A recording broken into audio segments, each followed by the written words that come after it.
It is considered one of the top airlines in the world, and many of you have been eager to hear my thoughts about this carrier. Here's the thing. There is no way for me to do an unbiased review for Singapore Airlines because, for one, they are, after all, the flag carrier of the motherland I used to call home. Secondly, I used to work for them, so I have an insight into the inner workings of how this airline functions far more than any other airline reviewers traversing the skies today. So with this in mind, let's take this flight for what it is.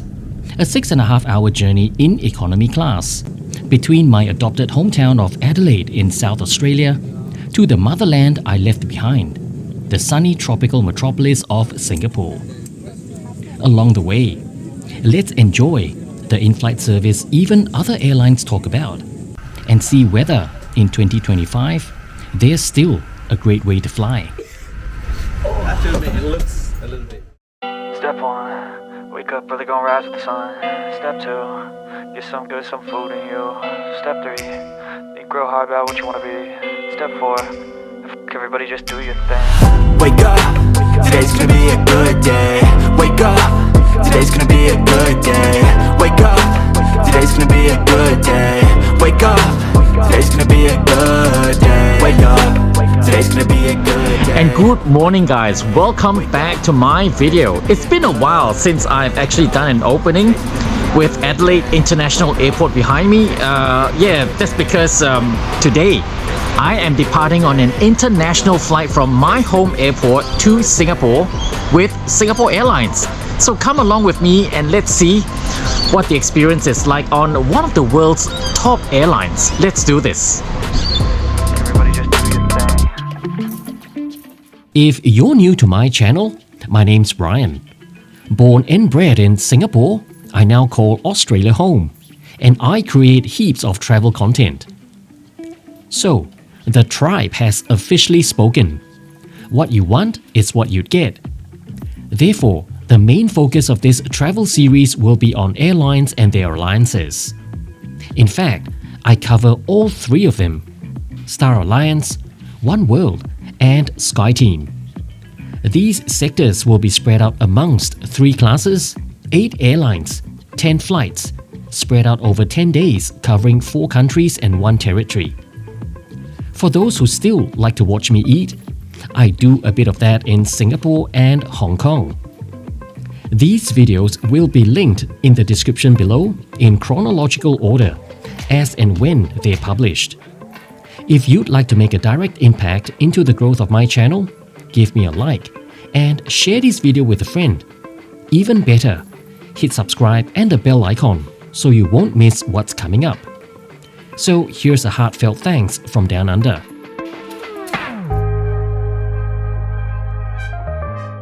Singapore Airlines began life in 1937 as Malayan Airways, which was a collaboration between the Straits Steamship Company of Singapore, the Ocean Steamship Company, and Imperial Airways. So there is a lot of British DNA in its formation. As World War II loomed ahead, the airline would not take flight until a decade later in 1947, when the first flight departed the British Straits settlement of Singapore, bound for Kuala Lumpur.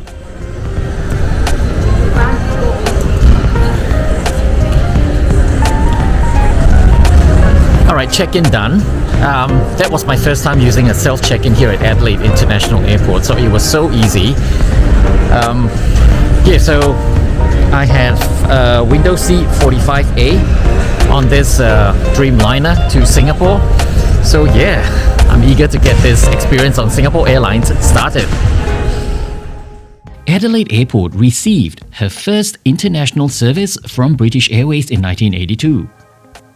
Singapore Airlines wasn't far behind in 1984, when they operated the 747 into the extremely tiny international terminal next door, which only had a grand total of 1 aerobridge. Over time, many international airlines, including British Airways, had come and gone. But Singapore Airlines has faithfully served Adelaide all this time, the pattern only broken during COVID. These flights are a once-daily affair, with the wide-body Dreamliners 787s, and seasonally for half a year, there are 5 extra evening flights departing Adelaide for Changi Airport. This morning, I'm on the daily 10:30 a.m. SQ 278. Throughout the 1950s, Malayan Airways started expanding their operations with technical assistance from BOAC and Qantas Empire Airways. This allowed the airline to acquire state-of-art aircraft types. By 1963, after the Malaysian Federation was formed, combining Malaya, Singapore, Sabah, and Sarawak on the island of Borneo, the airline was briefly known as Malaysian Airways. Ideological differences between Singapore and the Malaysian Federation caused the island to be expelled, leading to the world's only unintentional, reluctant national independence. This then led to the formation of Malaysia-Singapore Airlines in 1966, and the seed to plant one of the world's best airlines was now in motion. Malaysia-Singapore Airlines, or MSA, was once again another short reiteration of the airline. But during its brief existence, it began to make a mark in the industry for its excellent in-flight service. Free headphones and free-flowing alcohol, which was unheard of during that time. And there was MSA, making it complimentary in all travel classes. MSA also introduced the now famous sarong kebaya uniform, which became a head-turner at airports all around the region. BOAC was immediately threatened by MSA's introduction of services to London that they demanded the government impose restrictions on the airline and their services, that headphones and alcohol not to be given for free on flights between Singapore and London. The ideological political differences which drove both countries apart was once again brought to the forefront. Malaysia wanted its domestic aviation network to be developed before everything else, which was understandable as Malaysia's modern development was still in its infancy, especially on Borneo Island. Singapore, on the other hand, wanted to ride the wave of MSA's success to further develop its international network, which by then had covered major capital cities covering much of Asia, Australia, and even several key airports in Europe like London, Rome, Athens, Frankfurt, and Zurich. A significant chunk of MSA's international flights also departed from Singapore's Paya Lebar Airport, which was a far more modern airport compared to Subang Airport in Kuala Lumpur, Malaysia's capital. So in October 1972, with tensions reaching its apex, the airline was split to form Malaysia Airlines System and Singapore Airlines. Operating flight SQ 278 to Singapore Changi Airport this morning was Sierra Charlie India, a Boeing 787-10, which first flew in March 2019. It was delivered straight from Boeing to Singapore Airlines, making her just over 6 years old at the time of writing. Here she is, pulling in as SQ 279, some 15 minutes behind schedule after her late departure from home base the night before. In a space of a short few years, the impeccable, superior service styles of MSA became a legendary story in the industry.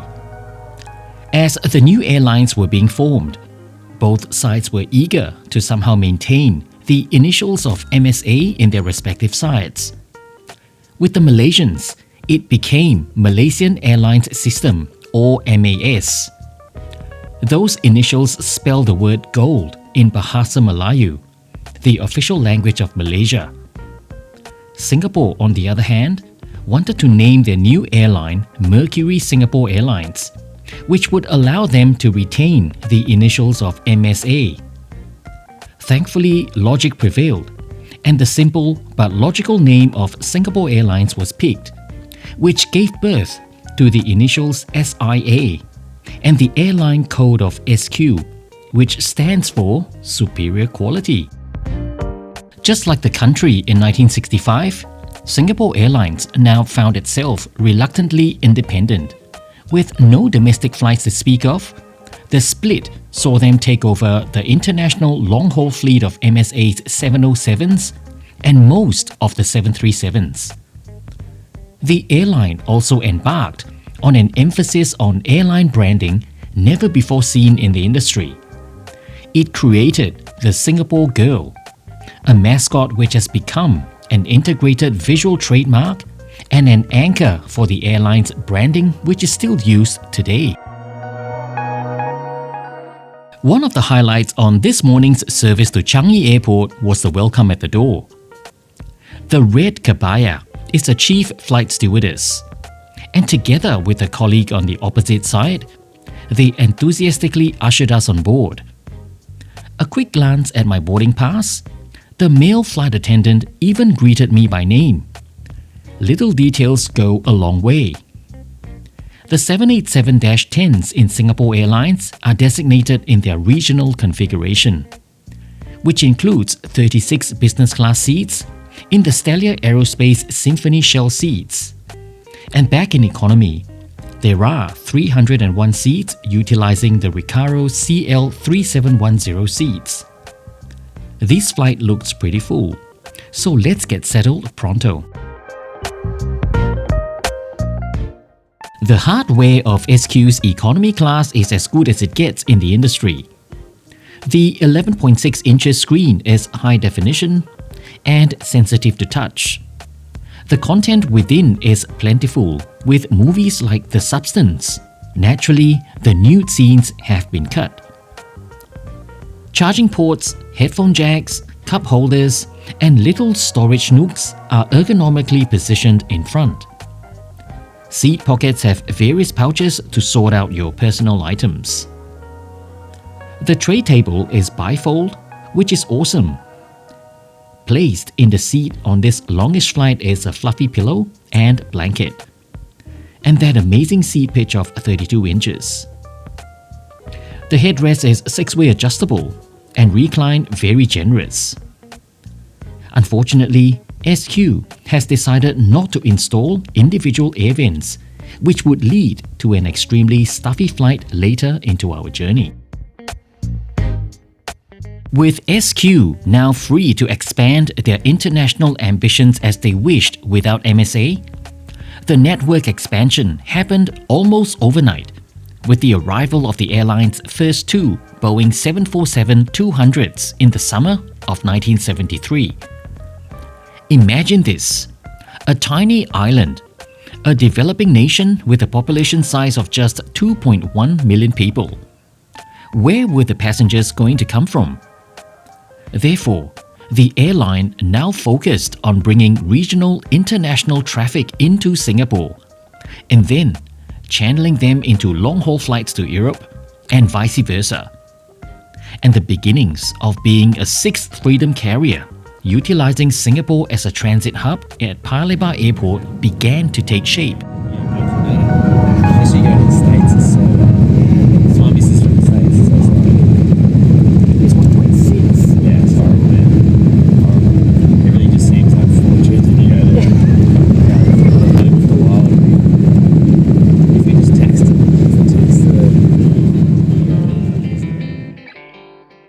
What an absolutely beautiful day for flying as we pulled away from runway 23 at Adelaide Airport.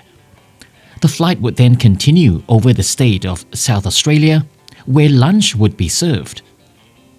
Broome in Western Australia would be the last town we see over Aussie soil as we made a beeline towards Surabaya. Shortly after, the arrival meal would commence before setting ourselves up for a southerly approach over the Indonesian islands of Bintan and Batam. Completing this flight in 6 hours 20 minutes, covering a distance of just under 5,400 kilometers. The 1970s marked a decade of intense expansion and aircraft acquisitions, which included more 747s, 727s, and the DC-10s. Many countries viewed Singapore Airlines as a threat, including the USA. Because when negotiations began in 1976 for SQ to commence services to the US via Tokyo, the Americans rejected these plans because it would be in direct competition with Pan Am's trans-Pacific services from that Japanese capital. Eventually, a compromise was reached with SQ inaugurating flights in 1979 to San Francisco from Singapore via Guam and Honolulu. San Francisco is a destination still served by SQ today, twice a day, 7 days a week, non-stop on their ultra-long-haul Airbus A350. This decade would also be marked by another milestone as Singapore Airlines and British Airways jointly operated a Concorde service between Singapore and London beginning in December 1977. Half the crew on board this prestigious service would be from each respective airlines. Singapore Airlines remains the only airline outside of British Airways and Air France to have their livery painted on this supersonic aircraft, even if it was just on the left side, because the right side was still the standard BA livery. This event was marked by challenges from the beginning, climaxing in the last-minute rejection of overflight rights by Malaysia over its territory a day before its inaugural flight. Indonesia came to the rescue by allowing the flights to go ahead over its airspace for a week, resulting in a slightly longer flight time. The services were then stopped and resumed in 1979 after the Malaysians finally agreed for the Concorde to fly over its airspace. These services, as prestigious as they were, never made a profit. Under increasing pressure, British Airways pulled the plug by August 1980, putting an end to the Concorde's services in Singapore. To make sure I received the meal first, I ordered a special meal of seafood. Catered out of Adelaide Airport by Dinata, the seafood meal was a Bengali kasundi fish curry with brown rice. The appetizer was prawn with pesto pasta and a dessert of apple cinnamon cake. The meal tray came with bread roll and butter and bottled water. You'd think something like a Bengali fish curry would be flavor-packed. But sadly, this meal was as bland as chewing into a cardboard box. I honestly wondered whoever made the curry really knows how curry tastes like. There was no flavor, nor any attempt to balance the spice with any form of seasoning. The appetizer was somewhat tasty. Dessert was okay. My seat neighbor decided to give me his appetizer, seeing how I was so unsatisfied with my special meal, which turned out to be a healthy couscous salad with smoked salmon. It was alright, a little too healthy for my liking. As the crew walked by, I asked about leftovers from lunch, and she went, "Well, you can have the fried noodles or beef goulash with mashed potatoes. We have a lot of leftovers." Why? Was the curry that bad? We had a little chuckle, and I decided not to risk it with another Asian option. So that was how I ended up with the serve of beef goulash. This was definitely the better choice to make when departing Adelaide. That flight kitchen definitely needs a kick up the behind. Over the next couple of decades, the airline remained consistently profitable, leading it to be the envy of those in the industry. Product innovation and its excellent reputation for in-flight service meant its advertising campaigns frequently made very subtle references to its competitors.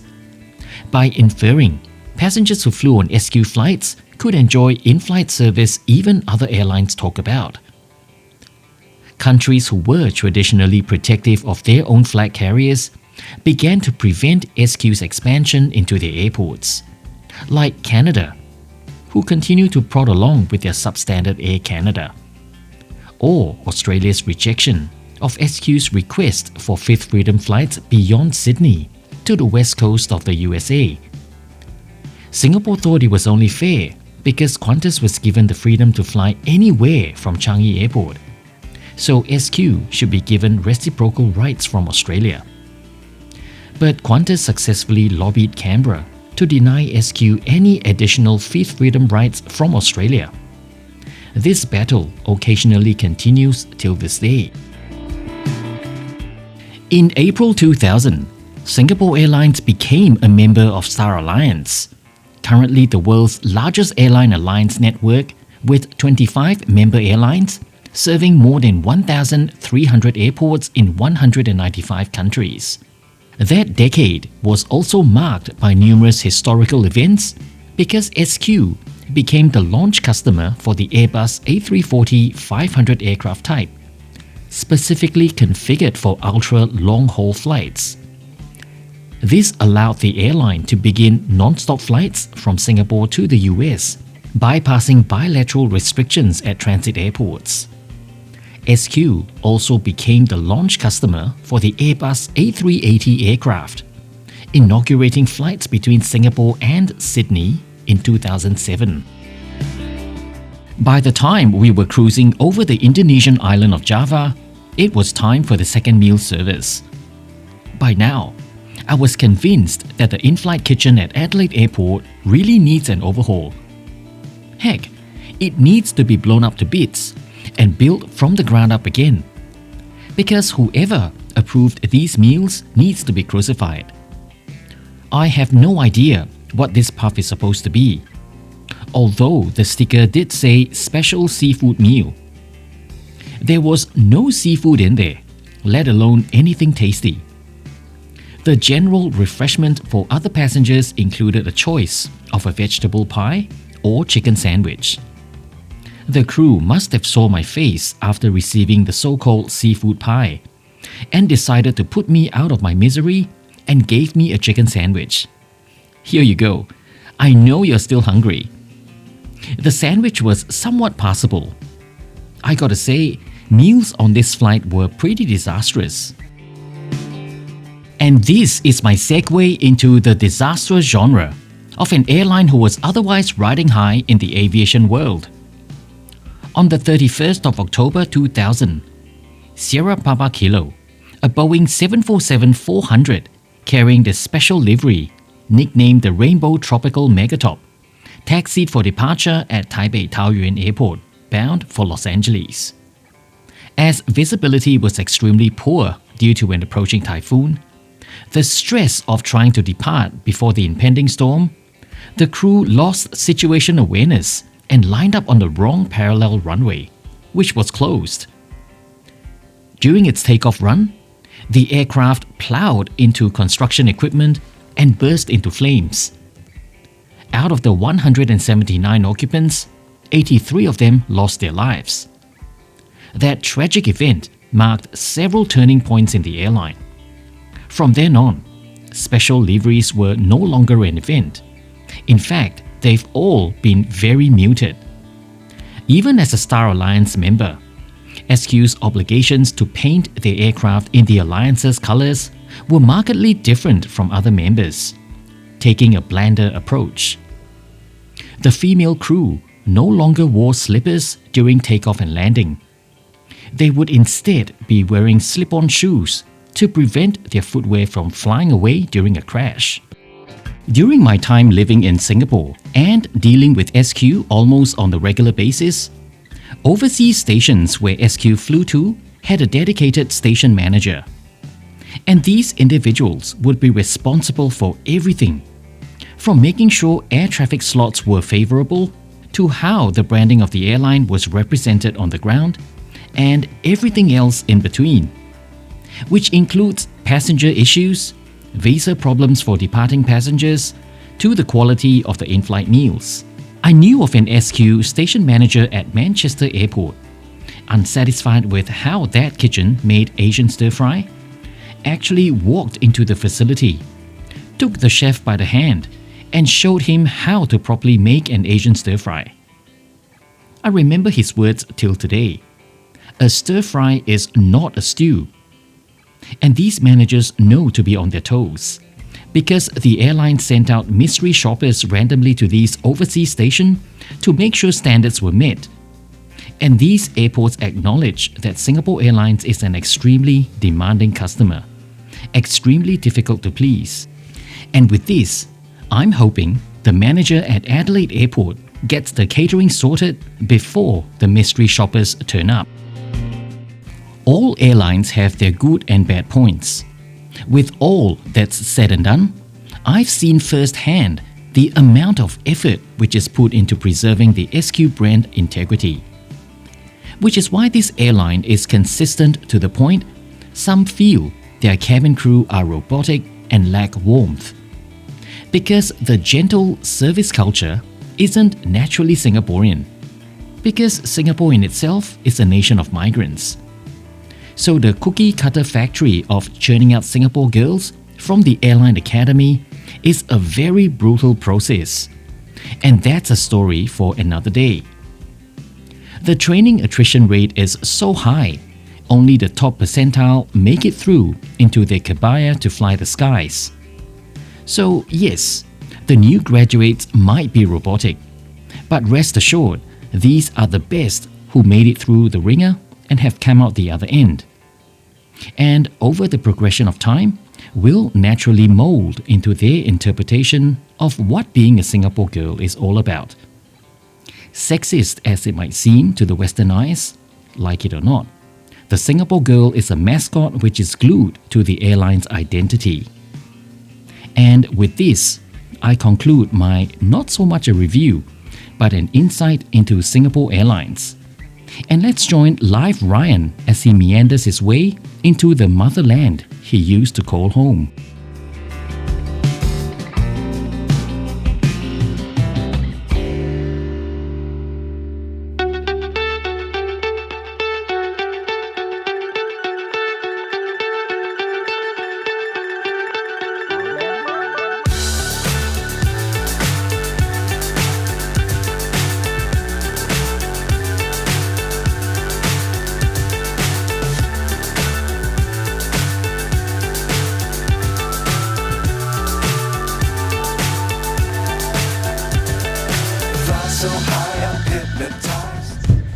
And welcome to Singapore, everyone. So that was my flight on Singapore Airlines from Adelaide to Singapore.